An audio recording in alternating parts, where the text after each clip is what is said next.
সবশেষ দেখা স্পেনের কাছে অসহায় আত্মসমর্পণ করেছিল মেসির আর্জেন্টিনা। ৬-১ গোলে বিধ্বস্ত হয়ে লজ্জায় মুখ লুকাতে হয়েছিল পুরো কোচিং প্যানেলকে।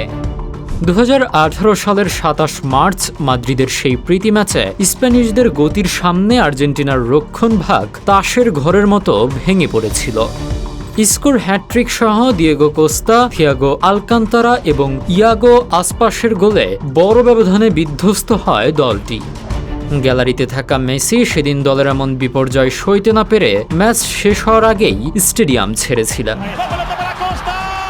সেই ম্যাচে আর্জেন্টিনার রক্ষণভাগের চরম দুর্বলতা এবং খেলোয়াড়দের সমন্বয়হীনতা সবচেয়ে বড় বিপর্যয় ডেকে এনেছিল।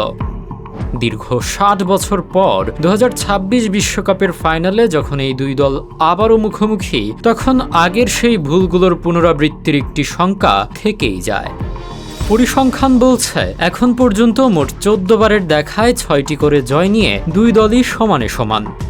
ড্র হয়েছে বাকি দুইটি ম্যাচ। বিশ্বকাপের মঞ্চে ১৯৬৬ সালে একমাত্র দেখায় আর্জেন্টিনা জিতলেও স্পেনের বর্তমান তরুণ দলের গতির সামনে আর্জেন্টিনার রক্ষণভাগ আগের ভুলগুলো করলে অতীতের দুঃস্বপ্ন ফিরে আসার ভয় থেকেই যাচ্ছে। আর তাই নিউ জার্সির মেথলাইফ স্টেডিয়ামে বিশ্বজয়ের চূড়ান্ত লড়াইয়ে আর্জেন্টিনার লক্ষ্য থাকবে অতীত থেকে শিক্ষা নিয়ে সেই ভুল শুধরে ঐতিহাসিক প্রতিশোধ নেওয়া।